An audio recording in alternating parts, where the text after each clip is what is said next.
Okay, so today we've probably got something that's a little bit closer to home for you guys here. You know, most of my photographer friends are all professional, full time photographers, right? So it's actually kind of rare that I get a chance to give you my opinions and feedback on non full time photographers. You know, photographers who are doing it as a hobby, like most of you mostly are. You know, people who love doing it for fun and want to keep it that way. People who don't want to go through all of the challenges and difficulties of making it your career. People who I am honestly sometimes kind of jealous of. So today I have my good friend Dan, who has submitted a bunch of images for us to go through and review today for what is the next episode of What Makes an Image Look Good. So I'm really excited to review Dan's images because he's not a professional photographer. You know, Dan has a job in IT, and as far as I know, he's never had any traditional creative jobs, and he wasn't trained in anything creative for his career, and so he's learnt it all on his own. And so hopefully his images are a little bit more relatable to you, because I know a lot of you get intimidated about the idea of replicating some of the images that I've reviewed in this series so far, and rightly so. They've all been, you know, top tier professional level kind of images, and I'm super keen to show you just how good Dan's images are and how good yours could be, even if you don't decide to take it full time yourself. Okay, so Dan has submitted 8 images, and I've chosen the top 5 of them to talk about. And luckily for us, he's also given us a little bit of context about each one. Alrighty, so for the first image in this little series here, he's got stood here for a good while during sunrise while Ben was snoozing in the hostel. Mount Fuji was completely covered by fog, and I could see fog moving along. So I stood here hoping an opening would show up, and it did for a brief moment. I lined up Mount Fuji for the third and the street in the center, and fortunately a subject was walking down the street to add a sense of scale. Shot with the 7200 f4, and he shoots on Sony cameras as well. So a couple of things.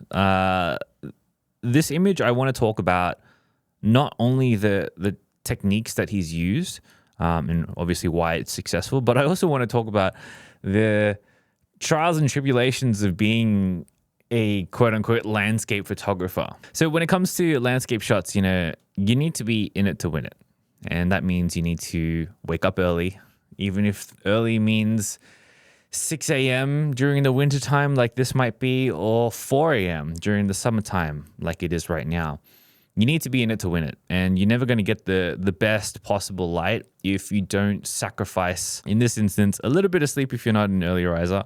But you need to be in it to win it all the time. You never know what Mother Nature is going to show you, especially with Mount Fuji. You know, Mount Fuji is so notorious for not showing itself just all the time. There's always a huge uncertainty with it because there's always clouds that roll past it. So you never know when you're actually going to be able to see it. I've known many people who have come and traveled to Japan only to see Mount Fuji, and they only spend one day there, like in from Tokyo and then out the next day or whatever. And, you know, they just don't get it and they never end up seeing it. Sometimes you can go entire weeks without even seeing a little sliver of Mount Fuji. So, you know, you never know. In this instance, he has stood at this one location, at this one street for quite some time, as he's mentioned, and he's managed to get Mount Fuji peeking through the clouds. And this, honestly, is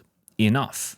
You know, for me, yes, you can only see this kind of portion of Mount Fuji, but it's enough for you to know just how all-encompassing, gigantic, and just immense this mountain actually is.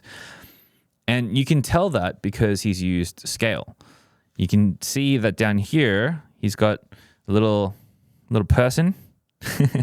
Perfect timing. But also you can see things like how big the signs are and the rest of the street, and how small this kind of vanishing line ends up going. The street is tiny. And so when you compare that, even these like little cute bird cages and stuff on the street, when you compare that to just how gigantic Mount Fuji is, it gives you an immense sense of scale. It gives you an immense idea of, just how much it towers over the little town of Fuji Yoshida. Great stuff. And so I think the lesson here is, you got to just get out there. Even if it looks cloudy, you can get shots that might be, opening up in just a 10-second window, and then it's gone for the rest of the morning. You never know. You just have to be out there all the time.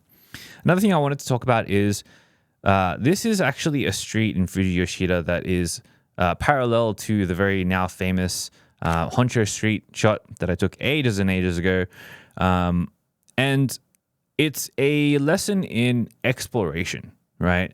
That entire town is famous now for that one street shot. But there are so many other different streets and so many other different compositions throughout the town that you can go towards that are in walking distance, that have other amazing perspectives and interesting things to add to your Mount Fuji shots. And so just walking 5 minutes to the right, 5 minutes to the left will yield completely different images.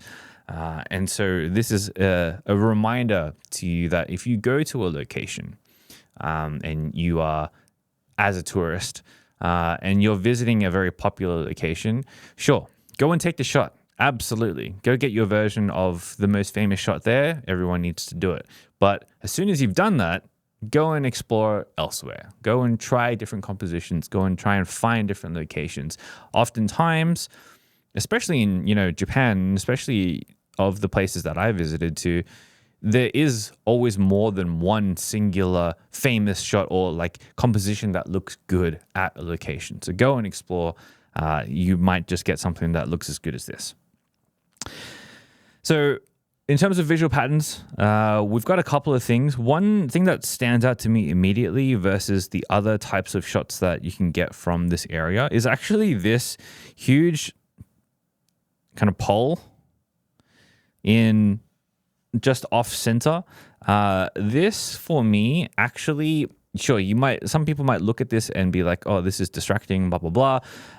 But for me, it actually kind of gives the image a sense of stability, right? Like it breaks up this kind of section versus like, the rest of this kind of section in this kind of ratio. It's an almost like 1/3 kind of ratio where, you have, your thirds here, and having this pole is almost pretty much like on the third. So he's got 1/3 worth of like, I would say environment, ambience, sets the mood, sets the place.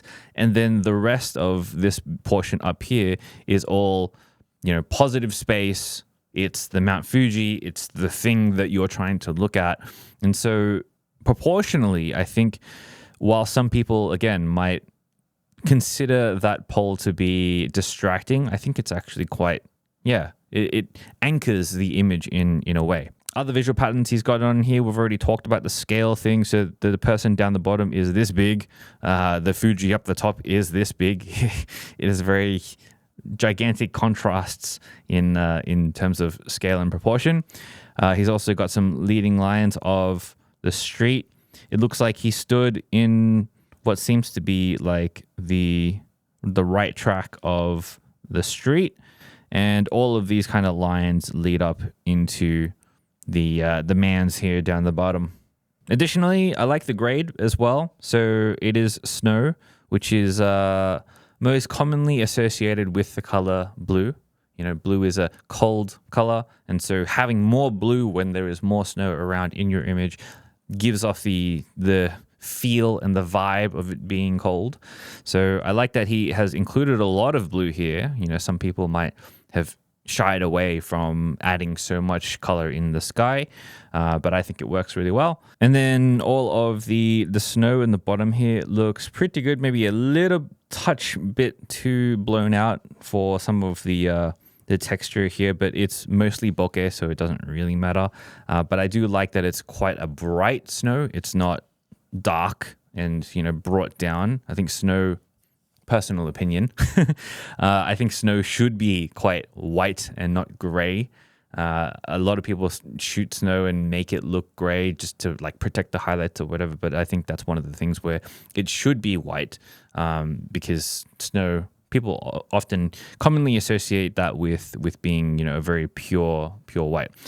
Overall, love the image. Love that he's gone out when he could have just slept in because there's clouds and stuff like that. Amazing. Like you always get bangers this way by persevering through the challenge that is in front of you, especially when it comes to, some kind of escapes or whatever the case may be. Good job. The next image, he says, is Cradle Mountain. So this is in Tasmania in Australia. And he says that the intention was to capture the scale of the mountain along with the reflection of the mountain. Shot with the 1635 f2.8. Very simple image. Very simple image here. Not heaps to talk about, but there are a couple of things I wanted to point out. So he's obviously gone for a crop that is a super wide out shot. He's gone for a lot of negative space in this image. So if you imagine, from anywhere between here to here and then like here to here is going to be your negative space. There's a lot of it. And so all of this stuff, it's pretty much only like 1/3 of the image is positive space, which is cool. And that is a very stylistic choice. You could have, if you were to do this image yourself, you could also shoot this super wide, but you could also crop it so it's like, this, for example. You could crop it so it's like something closer. You crop it something like, with the person in the center or, whatever. There's so many different ways that you could lay out and position this shot. He's gone with a lot of negative space, and that gives a lot of scale and a lot of, presence to the mirror version of this lake. I've been to Cradle Mountain. Wasn't so lucky to get something this nice because of the light. This is like early in the morning. The sun has just gotten up. You can see the highlights on the ridge lines, around here and like around here and stuff and just amazing. Like really nice timing. This is like the first light of the day kind of thing. When I went there, it was like rainy and murky and gray and disgusting, and there wasn't any mirror or anything like that. Such as landscape photography, right? So great timing on the shot. I love the reflections. I love that in the edit, the reflections down here, all of this, and are the same luminance values as the reflections up here. And so what he's probably done is in Lightroom, he's like brought up the brightness for the bottom half of the image. And I think that is nice, because what tends to happen when you're taking reflection shots is your reflection will usually be a little bit darker than the actual sky that it's reflecting.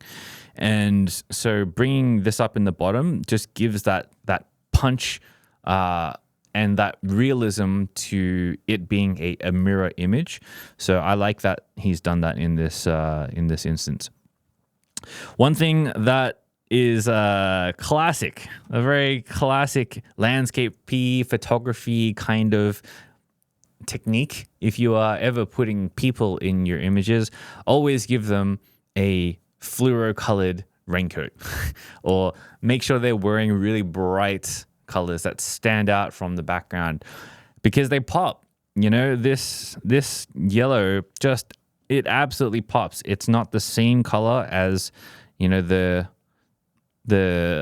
mountain range here. It's almost the same color as the highlight that I'm using, right? So you can see how much the figure pops out against the background. The background is a almost blackish kind of look, and yeah, the figure's great. Yellow raincoats really slap, and I really suggest that you use either a fluoro yellow or a really bright red or something like that. Those really pop off most landscapes. So yeah, hot tip there. Okay, if you're enjoying this video so far, I would really appreciate it if you would hit that like button for me so that I know it's good enough to make even more free videos just like this. Or you could even subscribe as well. Thank you so much. All right, the next image is something that I wanted to talk about from a technique perspective. This is really interesting. So he says that he shot using the zone focusing technique during a street photograph session in Tokyo with Ben. Walking past the metro exit, I was praying someone would walk out of the shadows. Shot this with a 16-35mm lens. For those who don't know what zone focusing is, I mean, this deserves like kind of its own entire video, but basically what it is you set up your camera in such a way that anything that is a specific distance away from your camera will be in focus, right? And you do this usually through aperture. So say, for example, you set your aperture to f8, which is a very common one. That will mean for most focal lengths, most of the time. There are edge cases and stuff like that. But especially if you're shooting at like 16-35 kind of range, most of the things at f8 that are probably around a meter away, and you've got to use a hyperfocal distance calculator for this to know exactly. I can't remember the numbers. But anything past that point will be in focus. What does that mean? And why do people do it? It means that when you're quickly taking snaps out in the world, there's always a delay when you need to half press the shutter button and autofocus, right?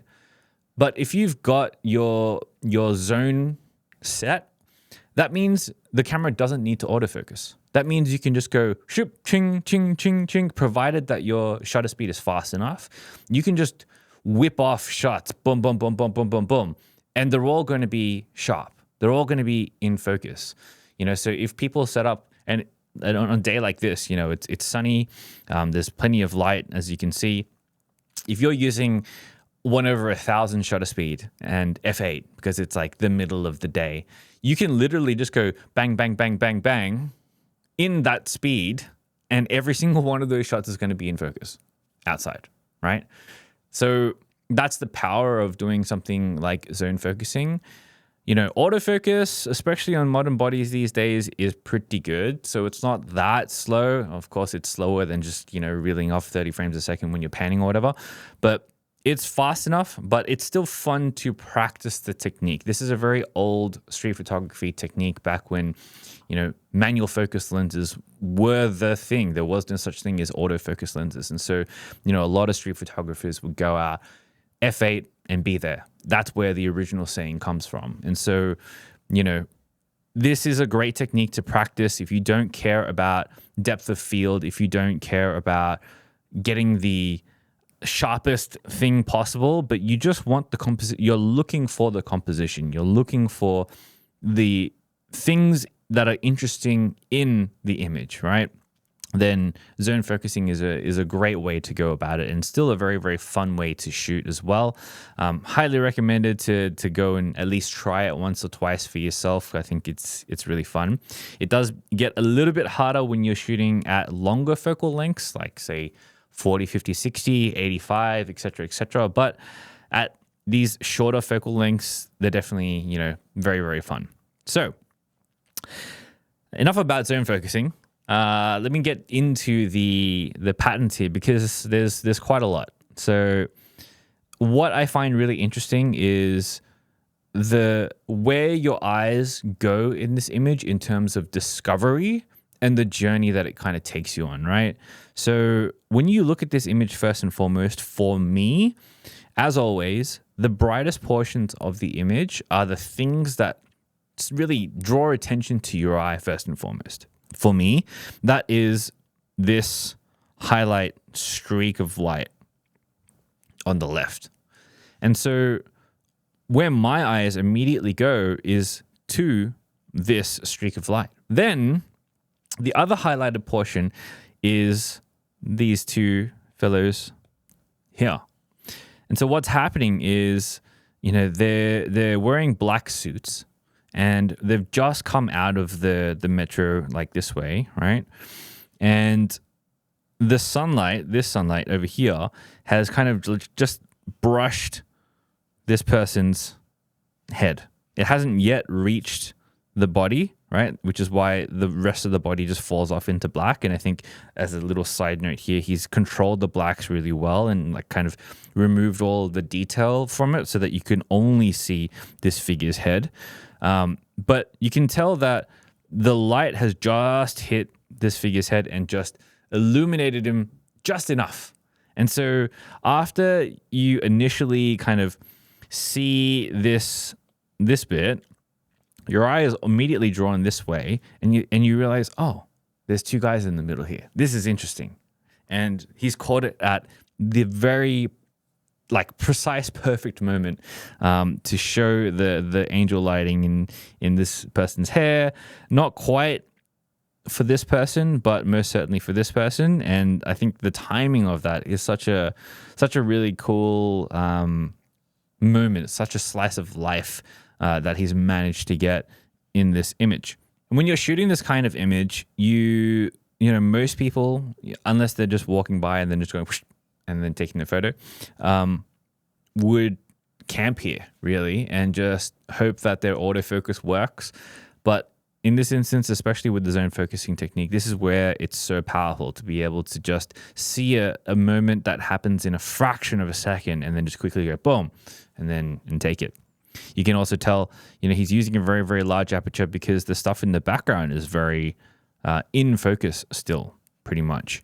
You know, this sign is in focus. The non-step bus kind of sign here is also kind of in focus.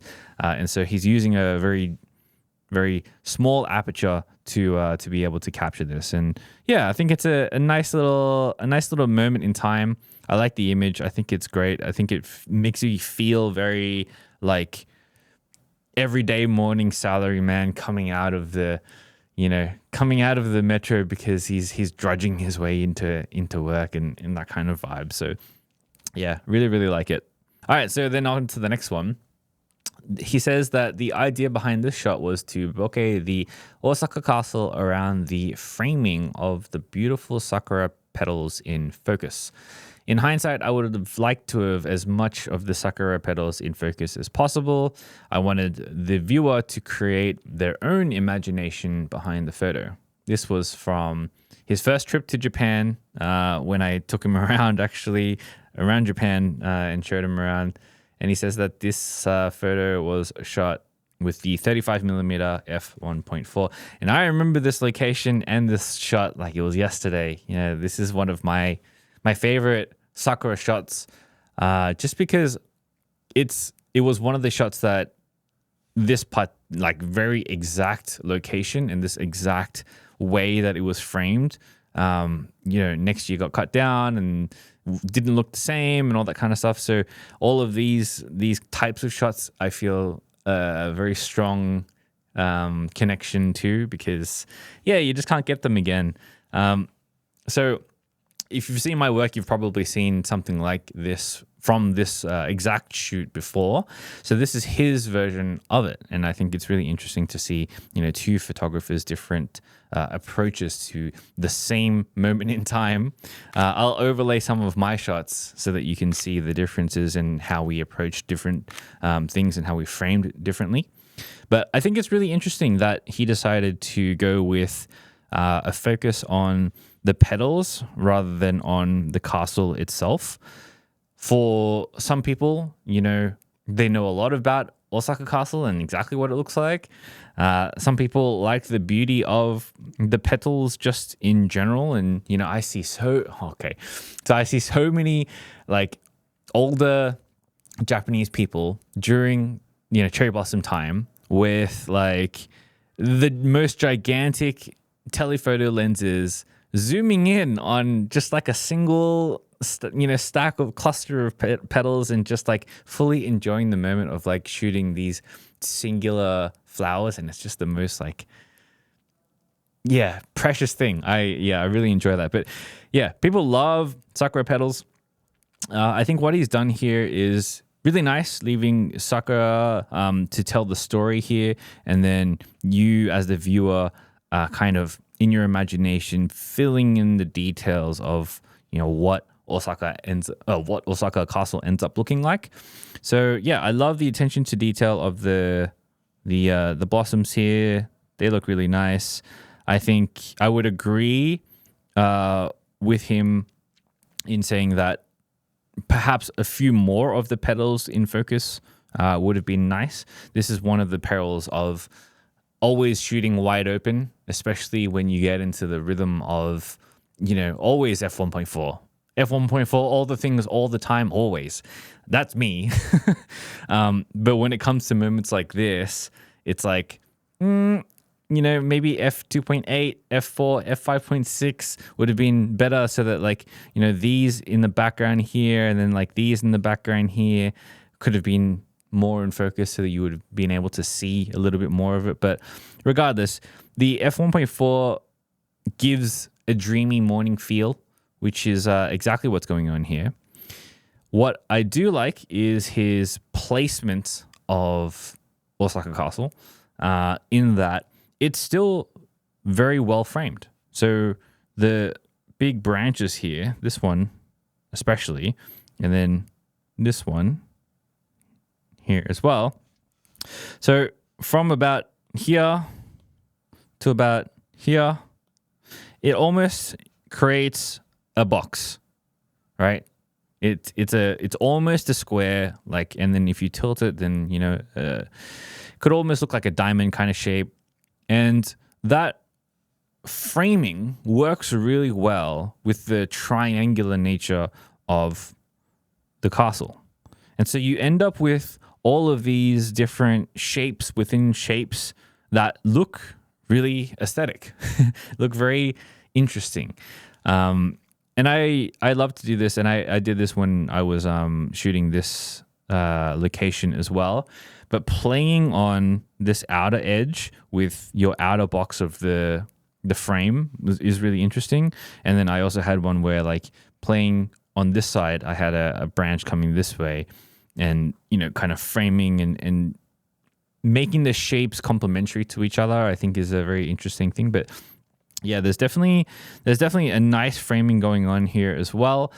You can also see a kind of circular framing that's being used as well. So from the top left, he's kind of got this sweeping kind of line of cherry blossoms that is almost in a hook kind of fashion, that if your eyes kind of follow the natural progression of this line, you end up back here anyway. You end up back at the top of the castle anyway. So, something when you're out in the world trying to frame objects, think about where the viewer's eyes are going to be led around the composition, because that can have a lot of importance as well. Otherwise, for me, it's a lovely image. I think perhaps the pinkish grade is very, very stylized, I would say.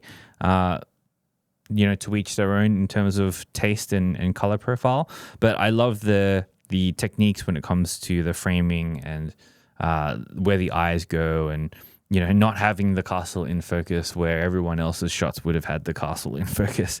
So going against the grain, I think, yeah, it's a really lovely shot. All right, so the last image we've got, Shanghai, the Bund. I've never been here, but I've seen many a photo here before. So he says, love a reflection shot. I believe this shot was during sunrise, and I love this shot because of the feeling of stillness before the city comes alive. Cropped the Oriental Pearl Fort the center and the Shanghai Tower positioned in the third, and I felt this gave a sense of balance amongst the skyline of Shanghai. Shot with the 1635 f2.8. Yeah, so, this for me is just a classic mirror shot. It's done really, really well. And I think when you have images that are of this ilk, you kind of have to make them technically perfect or have a different composition so that they stand out, right? Because every Tom, Dick, and Harry will go and take shots like this, but what makes their shots as snapshots stand out, right? Between all of the other images that are taken here, so something to think about. One thing that I love that he mentioned is, so this is around the center line. So he's got this building.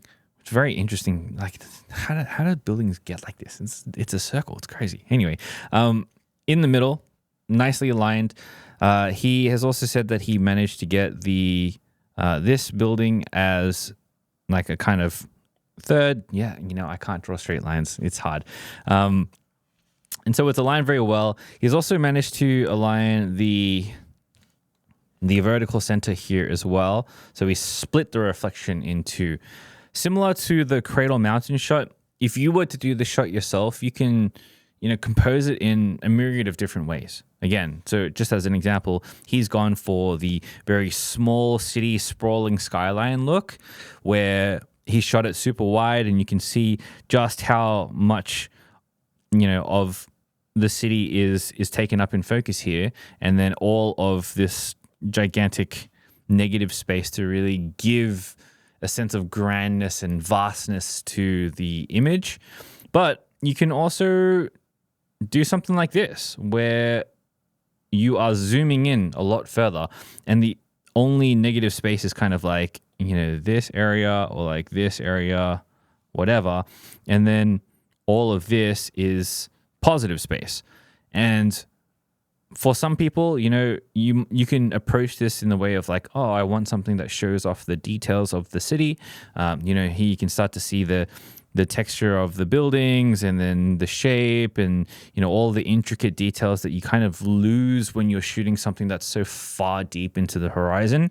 But yeah, I think this is lovely. He could have also like cropped it like this, exactly like this, so that you show just a little bit of the mirror image, and the mirror image is less of a visual pattern that you're leaning on here, and then it's more about the tower and the center and stuff like that.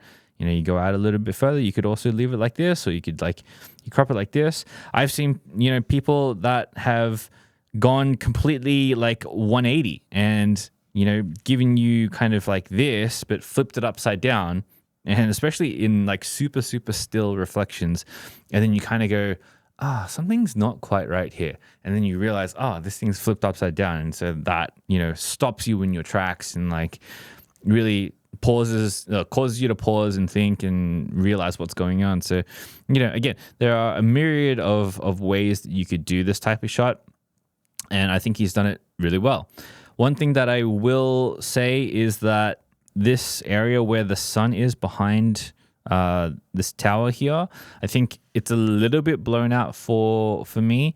It is very bright, and I think you could do something interesting with the brightness of the highlights in the sky, but this is just a little bit too hot. I also think that down here in this reflection down the bottom, there's an opportunity here for, similar to the Cradle Mountain shot, to just bring that up just a little bit more. Otherwise, it's just a very, very well executed shot. I really enjoy this type. Everyone loves a nice mirror image shot, and I think this is definitely a great rendition of that. Alrighty, I think we will leave it there for this episode of What Makes an Image Look Good. I hope you enjoyed it, and I really, really hope that you enjoyed Dan's work. Please go and follow him over on Instagram and let him know that I sent you. And let me know who else you would love to see on this new series so that I can work to make it better and better for you guys in the future. All right, I'll see you in the next video, but until then, get out there and make something that matters. Peace.